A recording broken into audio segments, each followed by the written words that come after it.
Une vie de générosité et une vie au service des autres est la seule vie qui vaille la peine d'être vécue, tout le monde. Il n'y a pas de vie qui vaille la peine d'être vécue, si nous ne sommes pas généreux.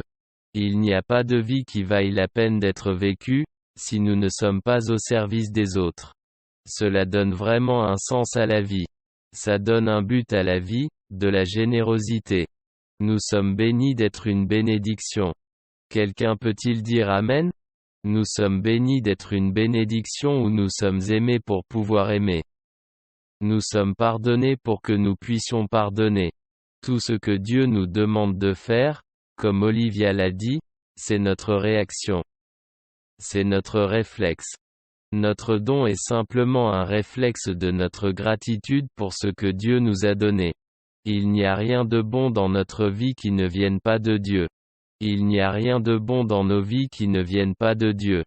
Et il n'y a rien de mauvais dans nos vies que Dieu ne puisse transformer en quelque chose de bon. Tu m'as entendu? Il n'y a rien de mauvais dans nos vies que Dieu ne puisse transformer en quelque chose de bon. Et je veux vous parler de cela aujourd'hui, parce que Dieu fait quelque chose de plus grand que ce que nous voyons en ce moment. Je crois que les 2 dernières années ont été parmi les pires moments de l'histoire de l'humanité, certains des pires décès, et le pire nombre de personnes qui ont été malades, et les pires fermetures d'entreprises, d'écoles, et tant de bonnes choses que nous apportons aux gens. Et tant de choses ont été attaquées. Tant de choses ont été perdues. Tant de choses ont été endommagées. Une si grande partie de l'humanité a été touchée et impactée, mais Dieu fait quelque chose dans les coulisses de tout ce que nous voyons dans ce monde. Nous ne pouvons jamais trouver notre joie et obtenir notre joie de la façon dont les choses se présentent. Nous devons tirer notre joie des promesses que Dieu fait, parce que les promesses que Dieu fait sont bien plus grandes que la façon dont les choses se présentent maintenant, et ce qui semble être quelque chose de mauvais dans la vie, et dans votre monde en ce moment, et dans notre monde ensemble, Dieu va le prendre, et Dieu va en faire quelque chose de meilleur que cela n'aurait jamais pu être, parce que tout ce que Dieu touche s'améliore toujours. Lorsque Dieu a touché des pains et des poissons, cela a nourri des multitudes. Quand Dieu a touché l'eau, elle s'est transformée en vin. Quand Dieu a touché les aveugles, ils ont pu voir. Quand Dieu a touché les morts, ils sont revenus à la vie. Tout ce que Dieu touche s'améliore toujours. Je crois que personne ici aujourd'hui ne pourrait dire que nos vies sont pires. Maintenant que Jésus est dans notre vie, je crois que nous témoignerions tous que notre vie est bien plus grande, bien meilleure que ce qu'elle était sans Dieu, sans la paix. Tu te souviens de ces nuits solitaires. Vous vous souvenez de ces jours remplis d'anxiété. Vous vous souvenez du vide que vous ressentiez et que vous deviez constamment combler pour vous sentir mieux. Je me souviens de ces jours. Je me souviens de ces nuits. Je me souviens de ces moments. L'autre jour, je parlais même de lui au Seigneur. Et j'ai prié, Seigneur, je veux te demander de prendre ces moments. Je me souviens de ce moment, Seigneur. Et je me souviens de ce moment où je vivais sans toi. Et je te demande juste de prendre ce moment et de le transformer en quelque chose de bien aujourd'hui. Transforme-le en quelque chose de mieux aujourd'hui. Montre-moi, donne-moi, fais pour moi, fais en moi ce que tu aurais fait alors, mais je n'étais pas vivant, alors. Je ne marchais pas avec toi à ce moment-là. Je ne te servais pas alors. Et Dieu a dit, je vais et Dieu est. Et il dira toujours oui à tout ce que vous lui demanderez. Selon ses promesses, toutes les promesses de Dieu sont oui. Et notre réponse est simplement Amen. Amen. Si j'ai appris quelque chose dans la vie, c'est que Dieu fait quelque chose de plus grand que ce que je vois. Il fait quelque chose de plus grand que ce que je prévois. Il fait quelque chose de plus grand que ce que je pouvais espérer. S'il est capable de faire énormément, abondamment, au-delà de tout ce que nous pouvons demander ou penser, on pourrait penser qu'il aurait suffi qu'il dise simplement qu'il est capable de faire au-delà de ce que nous pouvons demander ou penser, mais il ne s'est pas arrêté là. Il ne l'a pas simplement décrit comme ça. Il a dit, Dieu peut faire de l'excès en abondance. Dépasser aurait été bien. Abondamment n'aurait pas été, aurait été bien, mais exceeding, abundantly above aurait été bien au-delà aurait été bien, mais il a dit qu'il fera exceeding, abundantly above et au-delà de tout. Juste une chose, j'ai demandé s'il pouvait aller au-delà d'une chose que j'ai demandé, mais il a dit, il ira au-delà de tout ce que nous pouvons demander ou penser. Ce Dieu qui est capable de faire plus, abondamment plus et au-delà de tout ce que vous pouvez demander ou penser. Certaines traductions disent au-delà de l'infini, au-delà de vos rêves et attentes les plus fous, Dieu planifie quelque chose. Oh, Dieu est en train de planifier quelque chose dans votre vie en ce moment même. Et il est en train de faire quelque chose dans ta vie en ce moment, plus grand que tu ne pourrais jamais l'imaginer. Et quand vous regardez la vie de cette perspective, cela apporte la paix, la joie, la perspective. Comme vous le savez, nous avons parlé la semaine dernière vient de ces trois choses. Lorsque vous faites ces trois choses, la bonne perspective vient lorsque vous respectez le processus. Lorsque vous vous rappelez votre pouvoir et que vous vous réjouissez de vos progrès, vous allez toujours voir les choses du bon point de vue. Ne manquez pas de respecter le processus. Nous sommes dans le processus. Nous plantons, nous arrosons. Nous récoltons un peu ici et un peu là, mais nous plantons et nous continuons à arroser. Le processus fonctionne. Vous prononcez la parole de Dieu. Vous ne voyez rien se produire, mais le processus fonctionne et vous le respectez. Même si vous ne le voyez pas fonctionner, souvenez-vous de votre pouvoir. Lorsque vous vous sentez impuissant, rappelez-vous que vous avez le pouvoir sur tous les démons de l'enfer. Vous avez le pouvoir sur toutes les choses qui viennent contre vous. Aucune arme formée contre toi ne peut prospérer.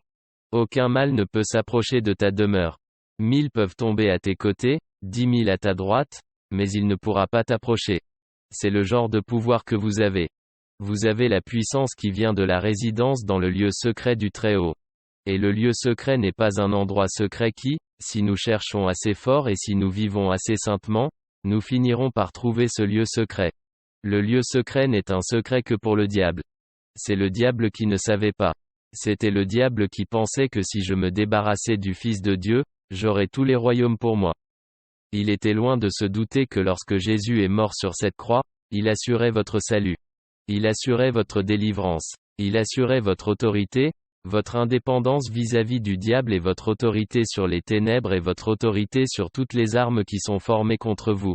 Si le diable avait su cela, il n'aurait jamais essayé de crucifier le Seigneur de gloire. La Bible dit que ce n'était qu'un secret pour lui. Le lieu secret est le lieu où l'on est lavé par le sang de Jésus. Le lieu secret est le lieu où notre confiance est simplement dans ce que Jésus a fait pour nous. Il a tout fait.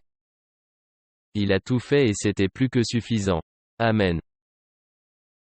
Dieu fait quelque chose de bien plus grand que ce que vous voyez. Je voudrais dire que Romains 8, verset 28 est devenu un verset de vie pour moi. J'espère qu'il est devenu un verset de vie pour vous. Il est dit que nous savons que Dieu fait concourir toutes choses au bien. Il ne fait pas tout, mais il fait concourir toutes choses au bien de ceux qu'il aime et qui sont appelés selon son dessein. Le verset 29 poursuit en disant que ceux qu'il a connus d'avance, il les a aussi prédestinés à devenir conformes à l'image de son Fils, afin qu'il soit le premier-né d'une multitude de frères. Toutes les choses qui arrivent dans la vie ne sont pas bonnes. Quelqu'un peut-il dire Amen? Le meurtre n'est pas bon. La maladie n'est pas bonne, et la maladie n'est pas bonne. La pauvreté n'est pas bonne. La peur, l'anxiété et l'avidité ne sont pas bonnes. Les gens sans Dieu se sentent seuls. Ils n'ont pas entendu l'Évangile dans les endroits reculés de ce monde. Ce n'est pas bon, mais Dieu peut prendre les choses qui ne sont pas bonnes. Les choses que le diable destinait au mal, Dieu peut les prendre, les façonner et les transformer en quelque chose de bon.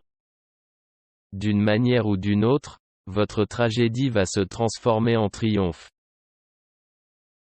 Votre désastre va se transformer en délivrance. J'aime ce que Paul dit dans Philippiens, chapitre 1, verset 12. C'est une écriture étonnante.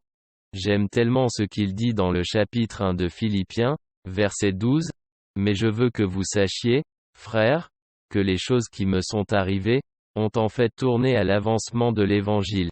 Il y a ce principe de 2 à 4, encore une fois, 2 à 4, 2 par 4. Mais je veux que vous sachiez, mes frères. Les choses qui me sont arrivées ont en fait servi à l'avancement de l'Évangile. Les choses qui me sont arrivées sont devenues des choses pour moi, et pour l'Évangile, et pour la gloire de Dieu. Il a été jeté en prison.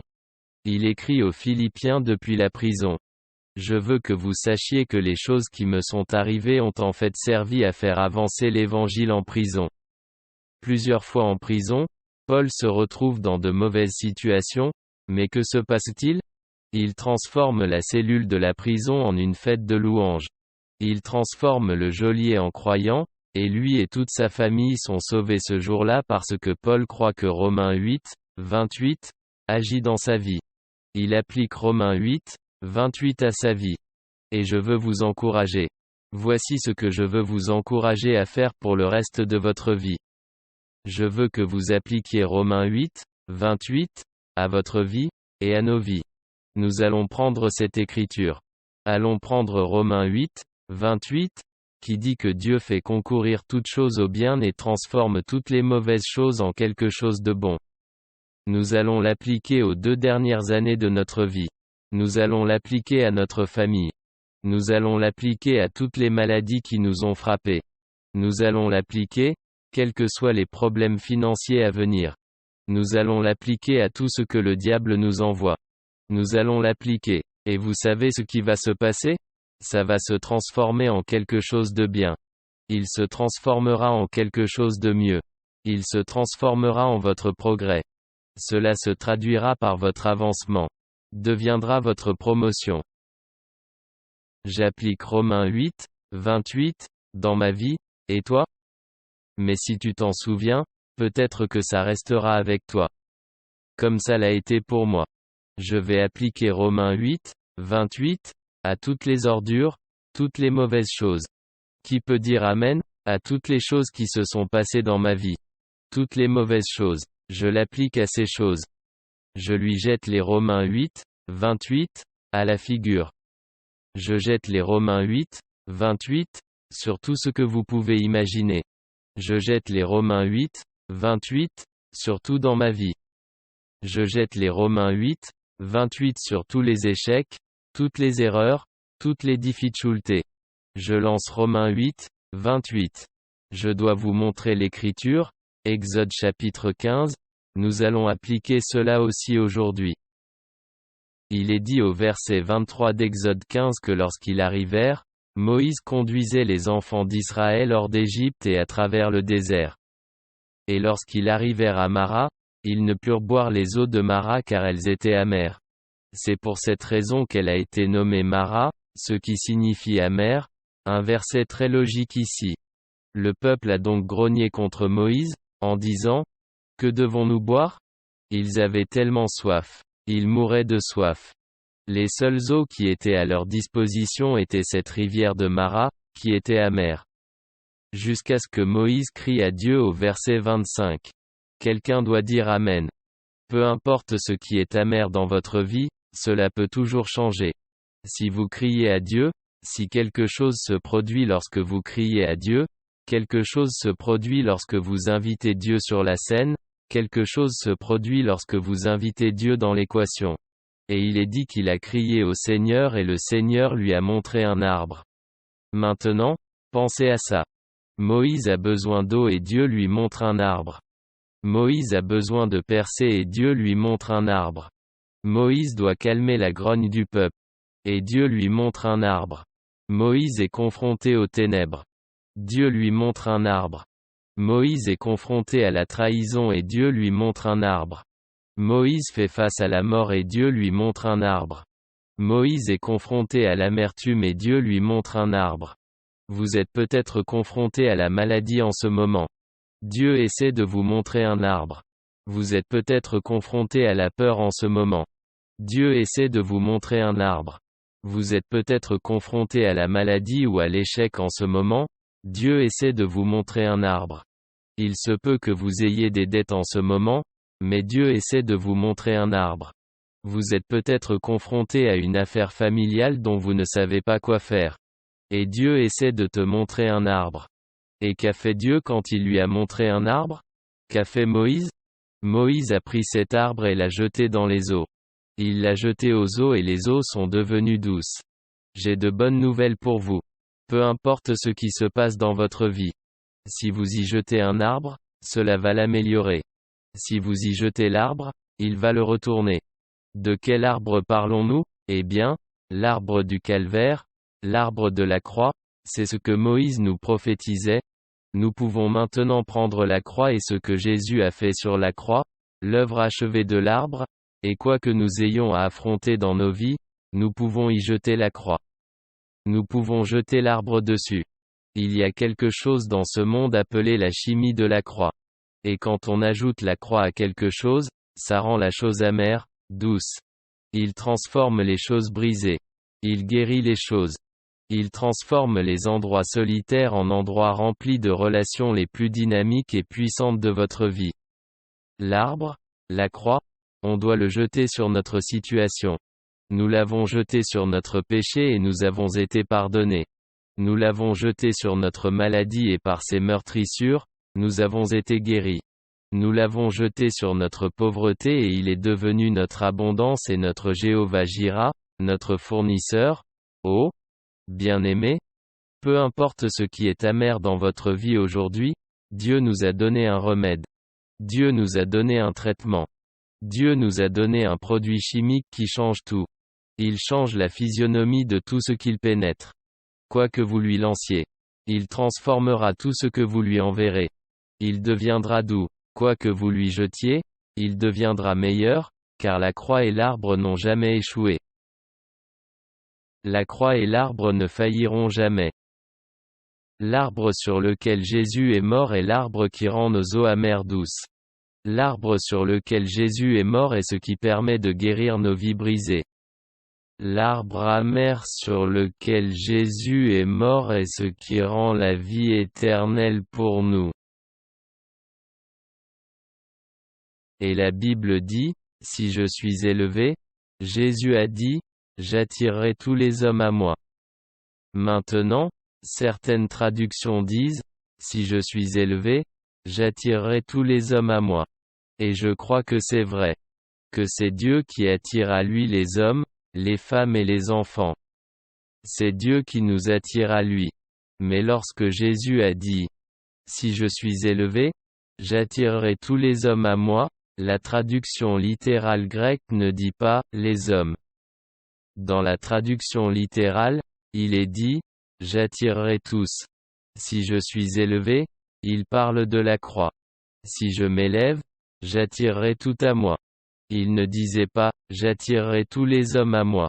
Il disait « si je suis élevé sur la croix, je vais attirer tous les péchés vers moi. Je vais attirer toutes vos peurs sur moi. Je vais attirer à moi toutes vos maladies. Je vais prendre toute la douleur sur moi. Il a lui-même pris nos infirmités et porté nos maladies. Et par ses meurtrissures, nous sommes guéris. Ce qu'il a attiré à lui sur la croix, c'est qu'il a attiré sur lui tout le péché du monde, tout le péché du monde. Sur la croix, j'attirerai à moi tout péché. Ainsi, aucun péché ne restera plus dans votre vie. Il est lavé. En ce qui concerne Dieu, c'est terminé. Il n'existe pas, et il ne se souviendra plus de vos péchés et de vos iniquités.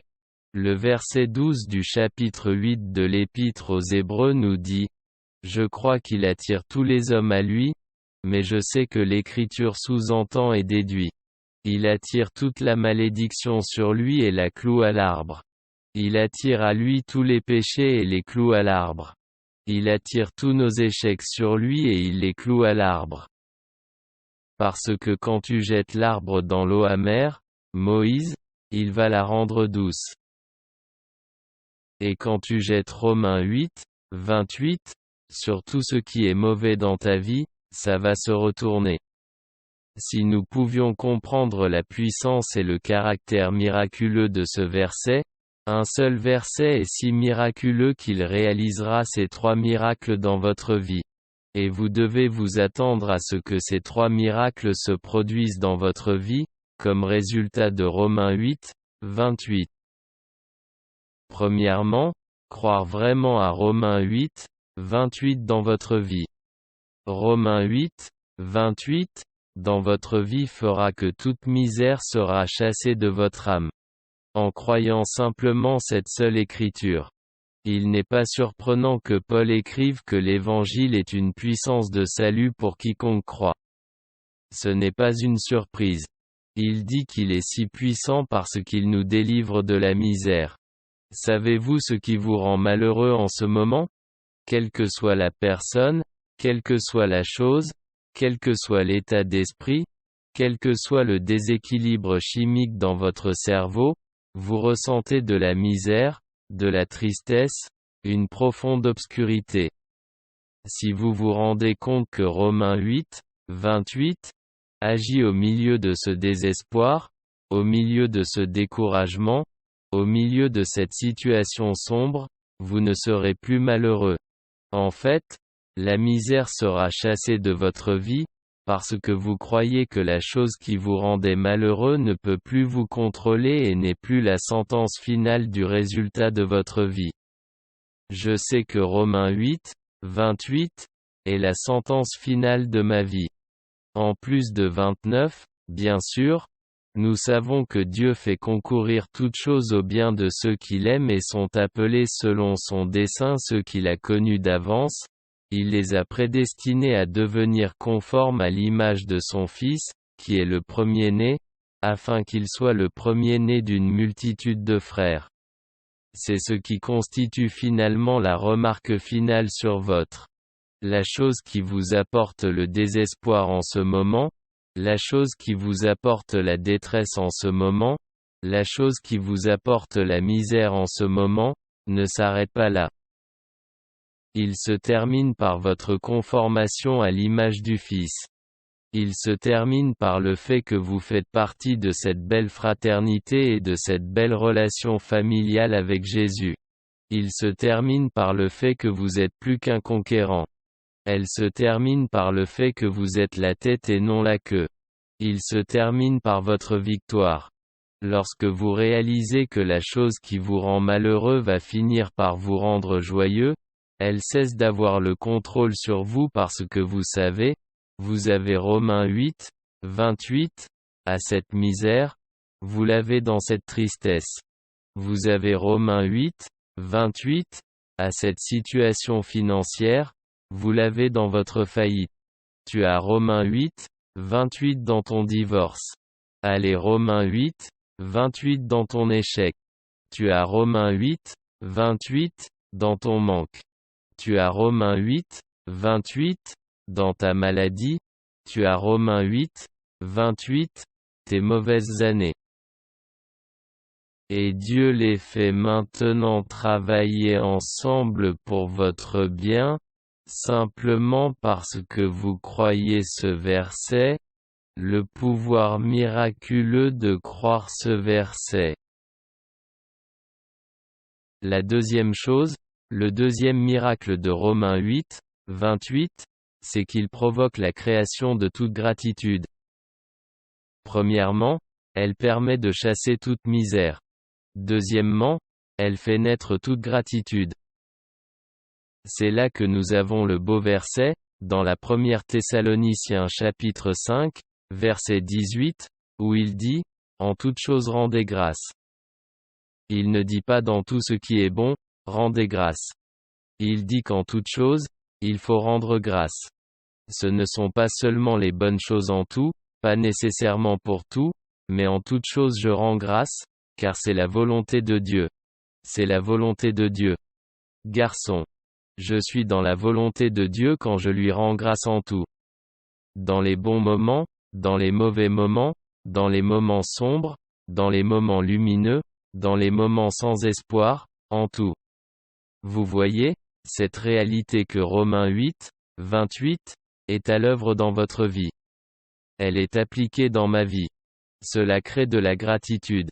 Alors maintenant, en toute chose, je peux rendre grâce parce que je sais que Dieu fait quelque chose de bien. En toute chose, remerciez. Tout ce qui se passe dans le monde. L'année dernière, tout ce qui se passe dans le monde. Ces 2 dernières années, j'ai simplement rendu grâce en tout, car je sais que je suis dans la volonté de Dieu maintenant. Et je sais que cela se transforme en quelque chose de bien dans ma vie. Je sais que cela semble si simple. Cela semble presque trop beau pour être vrai, mais pourtant toutes les promesses de Dieu semblaient trop belles pour être vraies. Nous ne les méritons pas. C'est pourquoi nos vies ne sont pas construites sur les promesses que nous faisons à Dieu. Nos vies sont construites sur les promesses que Dieu nous fait. C'est ainsi qu'il faut vivre. Nous ne disons pas, Dieu, je te promets, je ne vais jamais utiliser une promesse. Tu as essayé. Nous l'avons tous essayé. Je promets à Dieu, je ne vais jamais faire la grasse matinée après mon réveil. Je promets à Dieu, je vais me réveiller et prier. Tu ne le fais pas et tu échoues. Je promets à Dieu, je ne regarderai plus jamais ça. Je ne regarderai plus jamais ça. Je ne regarderai plus jamais ça. Je ne regarderai plus jamais ça. Je ne regarderai plus jamais ça. Et maintenant vous vous retrouvez à le regarder à nouveau, parce qu'il y a maintenant, il n'y a aucune garantie des promesses que vous faites à Dieu, mais il y a une garantie absolue dans le sang. Les promesses que Dieu vous fait, ça me rend heureux. Cela me rend reconnaissant. En toute chose, je suis capable de rendre grâce parce que je suis Romains 8, 28 dans ma vie. Je l'utilise sur ma famille. Je l'utilise sur mes erreurs. Je l'utilise sur les choses que je pense avoir été des succès dans ma vie. Je lance aussi Romains 8, 28, à cela. Parfois, les choses que nous pensons être des réussites dans notre vie ne le sont pas vraiment, et parfois les choses que nous pensons être des échecs dans notre vie ne le sont pas vraiment. Mais voici ce dont je suis sûr. J'utilise Romains 8, 28 dans tous les cas, juste pour être sûr. Je pense que j'ai bien fait là-bas, Seigneur, mais j'utilise Romains 8, 28 ici aussi, parce que je n'ai peut-être pas été bon, et j'ai peut-être eu un mauvais motif, et j'ai peut-être fait cela pour des raisons égoïstes. Et donc je n'en suis même pas sûr, mais je sais avec certitude que tu fais concourir toutes choses pour mon bien, donc j'utilise Romains 8, 28. J'utilise cela, j'utilise cela, j'utilise cela, j'utilise Romains 8, 28 dans toute ma vie parce que cela fait un miracle dans ma vie. Il chasse toute misère. Il fait un miracle dans ma vie. Il crée toutes les formes de gratitude et fait un miracle dans ma vie. Il provoque une liberté de vie totale, une liberté de vie totale. La religion est si restrictive. La religion est si contrôlante. La religion est si dévalorisante. La religion est condescendante. Cet homme pense que, d'une certaine manière, il a accompli de grandes choses. Il transmet donc ses rituels religieux et ses règles religieuses à d'autres êtres humains. Et s'ils se soumettent à ces règles, alors ils auront la bénédiction de Dieu sur leur vie, peut-être. Mais Dieu merci, la bénédiction de Dieu ne dépend pas de notre sainteté. Notre obéissance, notre religion, les promesses et les bénédictions de Dieu sont garanties par son sang. Et il nous a bénis de toutes les bénédictions spirituelles dans les lieux célestes. Et toutes ces promesses sont vraies, et il est devenu malédiction pour nous, afin que la bénédiction d'Abraham vienne sur chacun de nous simplement parce que nous croyons en son nom et cela m'apporte une liberté de vie totale. La religion me rappelle que je n'en ai pas fait assez, mais la grâce de Dieu me rappelle que je n'ai pas à en faire assez car Jésus a tout fait. Et Romains 8, 28, est un don de la grâce de Dieu. Que parce que Dieu sait, nous faisons des erreurs. Dieu sait, nous échouons parfois, Dieu sait que nous sommes imparfaits. Il nous a donné cette promesse miraculeuse qu'il prendra tout, le façonnera et le transformera en quelque chose de bon. Une liberté de vie totale. Quand je crois ce verset, je suis libre d'être offensé, car ce que vous avez fait pour m'offenser n'a aucun pouvoir sur moi. Puisque je l'utilise pour la chose que vous avez faite, j'ai utilisé Romains 8, 28 sur la chose que vous auriez pu m'offenser maintenant, cela ne m'offense pas parce que je sais que Romains 8, 28, fonctionne même dans ce que quelqu'un m'a fait ou ce que j'ai fait à quelqu'un. Je ne me sens plus insulté parce que, quoi que vous disiez, je vais utiliser Romains 8, 28, sur vos mauvaises paroles à mon égard. Je vais utiliser Romains 8, 28 sur vos bonnes paroles à mon égard. Je vais l'utiliser sur mes mauvaises paroles à mon égard. Je vais utiliser Romains 8, 28 dans ma vie. Quelqu'un comprend-il cela maintenant? Je l'utilise dans ma vie. Je me sers de Romains 8, 28 dans ma vie. Dieu ne va pas faire en sorte que toutes les choses concourent au bien, parce que nous sommes si bons. Il va faire en sorte que toutes les choses concourent au bien, car il est si bon. Il ne peut pas s'arrêter lui-même. Mais pour que tout ce qu'il touche devienne bon et tout ce qui le touche, chaque fois que quelqu'un l'a touché, la femme a dit, si je touche simplement son vêtement, je serai guérie. Et elle a touché le bord de son vêtement et elle a été instantanément guérie après 12 ans de cette maladie, et Jésus a senti la puissance le quitter au point qu'il s'est tourné vers ses disciples. Il dit, qui m'a touché? Et ils ont dit, tout le monde l'a fait. Des milliers de personnes t'ont touché. Et Jésus dit, non. J'ai senti que quelqu'un me touchait vraiment. J'ai senti le pouvoir quitter mon corps. Et puis cette femme est arrivée et elle a dit que c'était moi. Et il a dit, ma fille, ta foi t'a guérie, va en paix. Parce que tout ce qui s'approche de l'ourlet de son vêtement s'améliore. Tout ce qui s'approche de son vêtement s'améliore. Tout ce que Jésus a touché, est devenu bon. Il a touché les morts et ils sont devenus bons et vivants. Il a touché les malades et ils se sont rétablis et ont guéri. Il a touché les aveugles et ils sont devenus bons et ont vu. Il a touché les sourds et ils sont devenus bons et ont tout entendu. Il s'implique dans n'importe quoi. Il se heurte accidentellement, se transforme en quelque chose de bien. C'est sa nature. Romains 8, 28 dans ma vie est simplement la nature de Dieu dans ma vie. Je crois simplement que sa nature est bonne. Seigneur, tu es bon.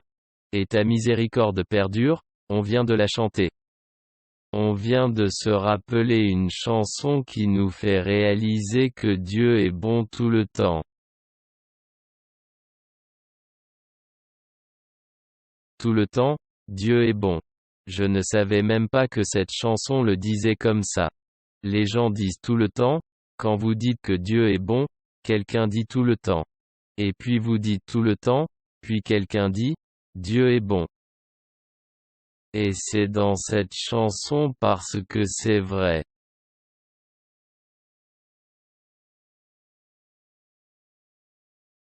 Wow! La liberté totale de vie signifie que vous allez arrêter d'être amer. La liberté totale de vie signifie, comment pourrais-je dire ça? Il fait cette belle chose. Laissez-moi vous lire ceci dans The Message Translation, quelques autres traductions. Et puis nous conclurons. Mais oh, si cela ne vous rend pas heureux, je ne sais pas ce qui le fera, mais cela le fera. Ça va le faire. C'est pourquoi nous pouvons être si sûrs. La Bible Message nous dit, au verset 28, que chaque détail de notre vie d'amour pour Dieu est travaillé en quelque chose de bon. La traduction juive orthodoxe, tout coopère vers quelque chose de bon dans nos vies, traduction de la Passion.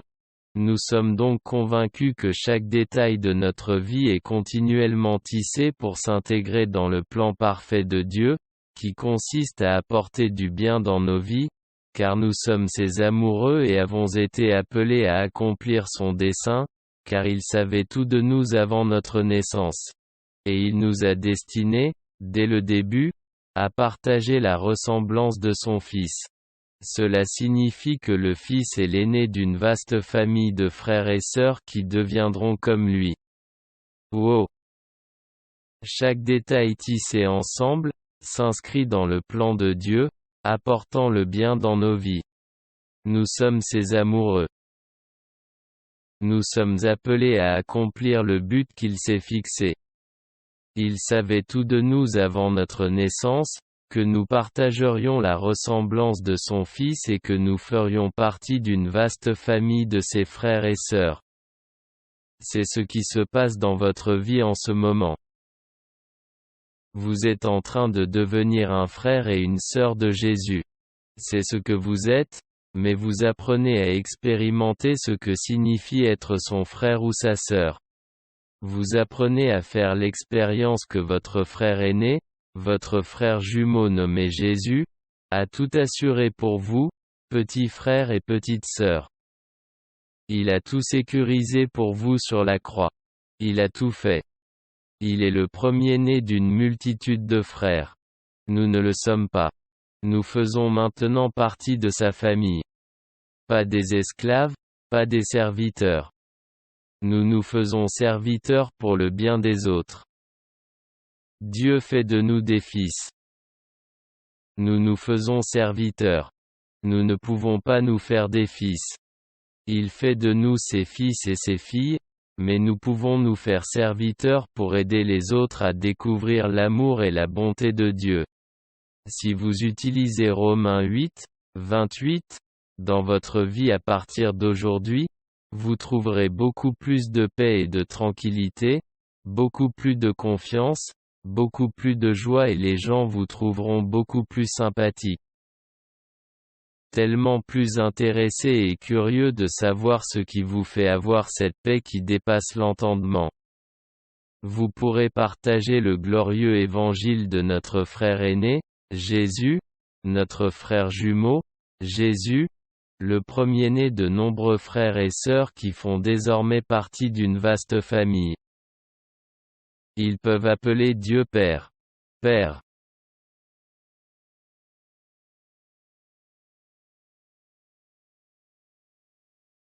Restons unis. Votre Père s'en occupe, tout le monde. Votre Père s'en occupe. Il est partout. Il connaît chaque cheveu de votre tête. Il est tout, ils sont tous numérotés. Tu devrais les numéroter. Pendant que tu te laves, regarde-les s'écouler dans le tuyau de l'évier.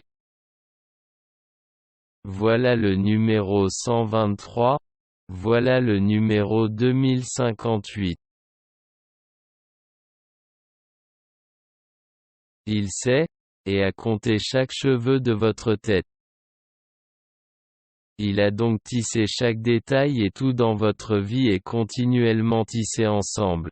Chaque détail de votre vie, selon ce verset, est continuellement tissé pour s'intégrer dans le plan parfait de Dieu pour apporter du bien dans nos vies. Oh, ce verset rend les choses vraiment simples pour moi. Dieu est bon et le diable est mauvais, mais la bonté de Dieu est tellement meilleure que la méchanceté du diable que Dieu peut même prendre la méchanceté du diable et la transformer en quelque chose de bon. Il l'a fait dans la vie de Job. Il l'a fait dans la vie de Pierre. L'a fait dans la vie de Paul, dans votre vie. Il l'a fait dans ma vie. Il est si bon que même le mal n'a pas la sentence finale sur votre vie. Le bon aura toujours la sentence finale dans votre vie. Si je peux vous encourager dans Romains 8, 28 pour votre vie, si vous commencez à vous coucher chaque soir, en vous rappelant une bonne chose qui s'est passée dans votre journée, vous commencerez à vous réveiller. Si vous le faites assez longtemps, assez régulièrement, allez vous coucher en vous souvenant de quelque chose de bien. Rappelez-vous quelque chose de bon dans votre vie. Rappelez-vous quelque chose de bon dans votre Bible. Rappelez-vous quelque chose de bon de la journée, de la nuit ou du jour d'avant. Rappelez-vous simplement quelque chose de bon. Si vous vous couchez chaque soir, assez longtemps pour vous souvenir d'une chose, juste une chose qui est bonne. Vous commencerez à vous réveiller chaque jour en vous attendant à ce que quelque chose de bien arrive dans votre vie. Une attente est véritablement la matrice des manifestations dont vous avez besoin dans votre vie. Couchez-vous en vous souvenant de quelque chose de bon. Vous vous réveillerez en vous attendant à quelque chose de bon, car la bonté et la miséricorde vous suivront. Toi, toi, toi, moi tous les jours de notre vie. Allez, levez vos mains vers le Seigneur et dites ceci, dites que j'utilise Romains 8, 28 dans ma vie. Je crois que toute misère est chassée. Toute gratitude est créée et la liberté totale de vie vient de la croyance en Romains 8, 28, que Dieu prend même le mauvais, et le bon, et l'incompris, et tous les détails de ma vie. Et il le tisse dans son plan parfait pour me faire du bien. Et à ceux qui m'entourent. Bon au nom de Jésus. Amen. Je le crois. Allez, que quelqu'un loue Dieu un moment. Et si vous n'avez jamais été sûr que vous irez au paradis à votre mort, vous ne passerez jamais un autre jour de votre vie. À ne pas être sûr. Il suffit de prier cette prière. Et vous serez sûr que tout le monde prie ceci, dites Père Céleste, je crois que Jésus est mort pour mes péchés et qu'il est ressuscité des morts. Je crois que le sang de Jésus me purifie de tout péché. À partir de ce moment, je suis un enfant de Dieu. Vous avez fait cette prière aujourd'hui. Je veux que vous le disiez à quelqu'un, faites-le moi savoir si vous regardez en ligne, faites-le moi savoir si vous êtes dans le campus de la ville, faites-le savoir à l'un des membres de notre équipe si vous êtes ici aujourd'hui.